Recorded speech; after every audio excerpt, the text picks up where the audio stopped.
पुनर्विवाह आणि तो भाग अंतिम. घड्याळाकडे पाहिले तर रात्रीचे 1 वाजले होते. सून ओरडत होती, बाबा दार उघडा. शामरावांच्या छातीत धस्स झाले. कसबस स्वतःला सावरत उठले, चष्मा घातला आणि दरवाजा उघडला तर सून रडतच होती. शामराव, का रडते आहे सूनबाई, काय झाले? दुसऱ्या दिवशी रामने शामरावांच्या मोठ्या मुलाला रमेशला फोन केला. राम, रमेश, मी राम काका बोलतोय. रमेश, बोला काका. माफ करा, लक्षातच राहिलं नाही तुम्हाला फोन करायचे. राम, असू दे, काही हरकत नाही. तू संसारात आहेस बेटा, चालायचं. बरं, मला श्यामविषयी थोडं बोलायचं होतं. रमेश, हो बोला ना काका. राम, त्याच्या लग्नाविषयी. रमेश, बाबांच्या लग्नाविषयी?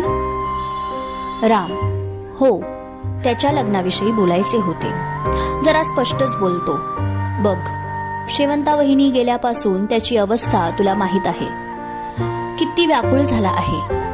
त्याच्या मनाची होणारी घालमेल मी जास्त चांगल्या प्रकारे समजू शकतो. मी सुद्धा गेलो आहे त्यातून. श्याम त्याच अवस्थेत जात आहे. बघ, माझ्याही घरच्यांचा विरोध होता लग्नाला, पण त्यांचा विरोधापेक्षा मला माझं आयुष्य कसं जगायचं हे मला ठरवणं प्रकर्षाने महत्वाचं वाटत होतं. कारण ह्या वयात येणारा एकटेपणा म्हणजे आगीचा दाह समज. एखादी स्त्री पती गेल्यावरही मुलांकडे पाहून जगते, पण पुरुष मात्र निर्जीव होऊन जातो. त्याच्या वाट्याला येणारं हे जीवन एकट्याने काढणं अशक्य होतं. क्वचित असतातही पुरुष जे मुलांसाठी जगतात. पण मी श्यामला ओळखतो लहानपणापासून.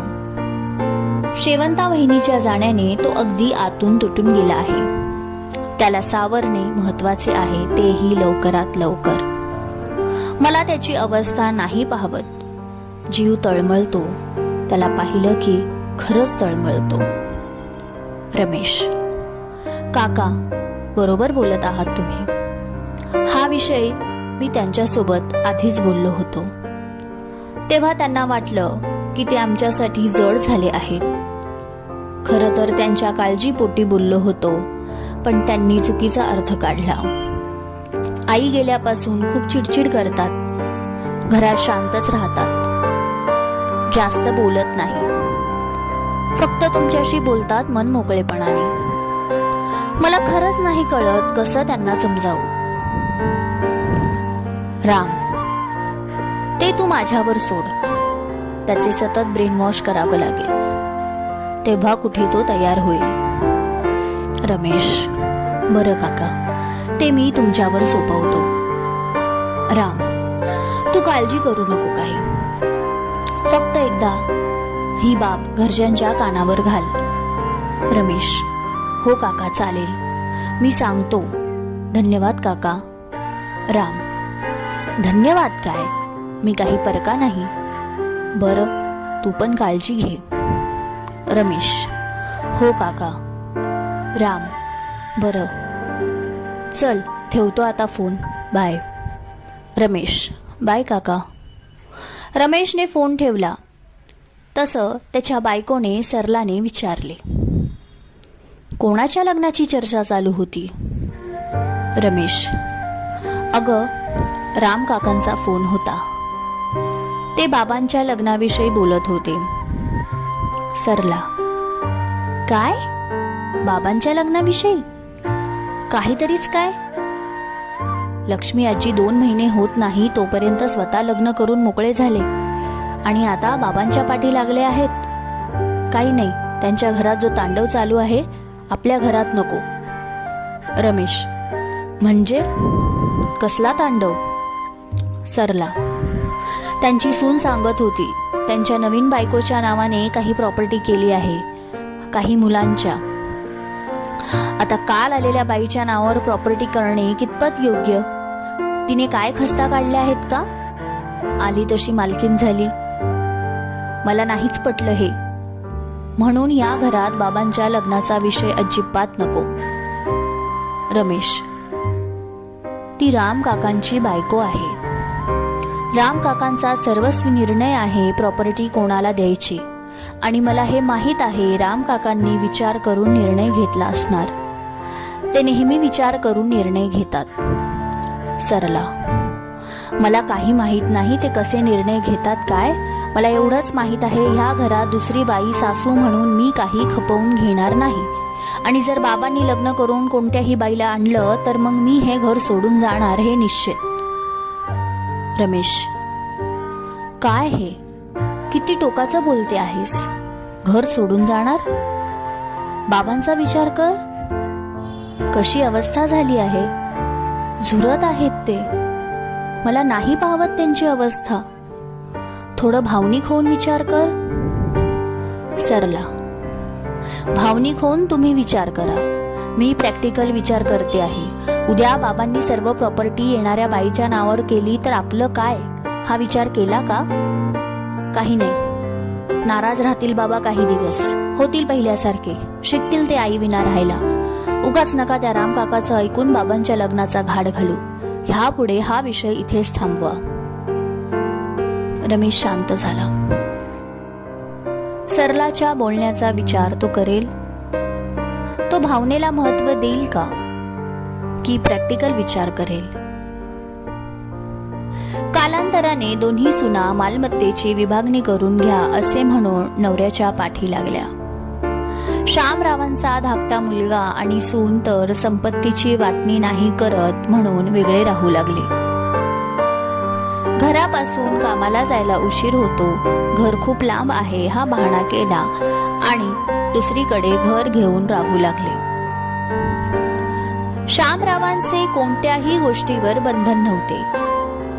हळूहळू सर्व विस्कळीत होऊ लागले. शामराव फक्त हतबल होऊन पाहत होते. शेवटी मुलांना बोलता येते हक्काने, सुनांना नाहीच म्हणे. जेव्हा धाकटा मुलगा सोडून जात होता तेव्हा शामरावांना शेवंताची खूप आठवण आली. किती वर्ष बांधून ठेवला होता परिवार, आणि आता ती गेली. तसा कलह, वादविवाद, आणि आता तर मुलगा विभक्त झाला. काय विचार केला आणि काय होऊन बसले होते. सर्वच हातातून रेतीप्रमाणे निसटून जावे असेच झाले होते. किती जरी केलं तरी कोणाला रोखता येत नव्हते. केवळ स्वतःची समजूत घालत होते, स्वतःला सावरत होते. धाकटी जाऊ गेल्यापासून मोठ्या सुनेला प्रचंड राग आला. माझ्या जीवावर सासऱ्याला सोडून गेले. त्यांना कर्तव्य नको होते, फक्त मजेत आयुष्य जगायचे होते. तिची दिवसभर धुसफूस असे. ना वेळेवर नाश्ता ना जेवण, काहीच नाही. ती जसं देईल तसं खायचं आणि गप्प राहायचं. ती जास्त बोलत सुद्धा नव्हती सासऱ्याशी. मीच काय एकटीने घ्यायची जबाबदारी, हा प्रश्न तिच्या वागण्यातून जणू ती विचारत असे. एक दिवस शामरावांची तब्येत नरम गरम होती. रात्रीचं जेवण घेतलं आणि कधी झोपी गेले कळलंच नाही. तोच सूनबाईने जोर जोरात दार आपटले. शामराव दचकून जागे झाले. घड्याळाकडे पाहिले तर रात्रीचे 1 वाजले होते. सून ओरडत होती, बाबा दार उघडा. शामरावांच्या छातीत धस्स झाले. कसं बस स्वतःला सावरत उठले. चष्मा घातला आणि दरवाजा उघडला तर सून रडतच होती. शामराव, का रडते आहे सूनबाई, काय झाले? सूनबाई, बाबा अजून हे कामावरून घरी आले नाही. रात्री 10 वाजता फोन केला तेव्हा बोलले निघालो आहे ऑफिसवरून, 11 वाजेपर्यंत येईन. मी त्यांची वाट पाहिली पण 12 वाजले तरी नाही आले. फोन लावते आहे तर स्विच ऑफ येतो आहे. त्यांच्या मित्रांना फोन लावला तर ते म्हणाले तो तर ऑफिसमधून केव्हाच निघाला. मला तर काहीच सुचत नाहीये, कुठे गेले माहीत नाही. काहीतरी भलतेच डोक्यात येत आहे. शामराव सुद्धा घाबरले. कुठे असेल मुलगा? असा तर कधीच उशीर होत नाही. का नाही आला अजून घरी? सुखरूप असेल ना? असे अनेक प्रश्न मनाला भेडसावत होते.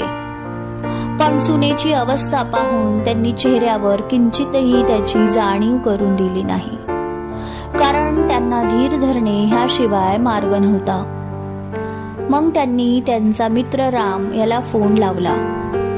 थोड्या वेळात राम आला. राम आणि श्यामराव दोघे पोलीस स्टेशनला गेले. मुलगा हरवल्याची नोंद केली. पोलिसांनी काही कळताच तुम्हाला बोलावतो सांगितले. श्यामराव घरी आले. बेचैन झाले होते.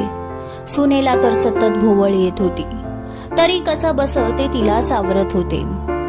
सुनेला जो सासरा जड वाटत होता तोच आधार बनला होता. सकाळ झाली. श्यामरावांचा धाकटा मुलगा आणि सून आले. श्यामराव कोपऱ्यात बसून आपली मुलाची वाट पाहत होते. सुनेला सुद्धा जाग आली. पुन्हा रडायला लागले. श्यामराव कसं बस तिला सांभाळत होते. धाकटी जाऊ तिला धीर देत होती. श्यामराव सतत पोलिसांना फोन करून मुलगा सापडला का विचारपूस करत होते. 8 दिवस सरले तरी मुलाचा काही पत्ताच लागत नव्हता. श्यामरावांचाही धीर सुटत चालला होता.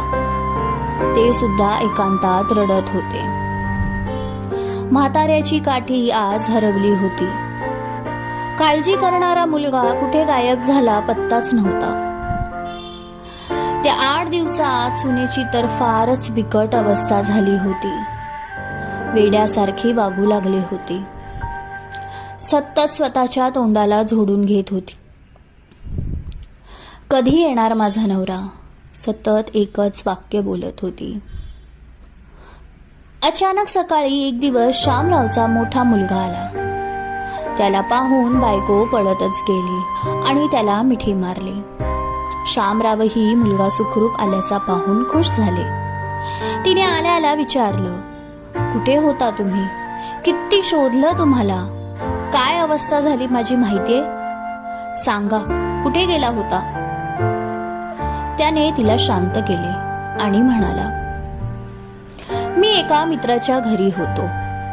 फक्त 8 दिवस मला तुझ्यापासून दूर राहायचे होते, तेही तुला न सांगता. ती म्हणाली, का पण? मला का नाही सांगितले? कारण मला तुला जाणीव करून द्यायची होती. जेव्हा आपलं माणूस आपल्या आयुष्यातून आपल्याला न सांगता जेव्हा एकाएकी सोडून निघून जातं, तेव्हा कसं वाटतं. ती, हो, त्रास झाला मला. माझा नवरा माझ्या जवळ नव्हता. कुठे होता मला त्याची कल्पनाही नव्हती. वेडी झाली होते.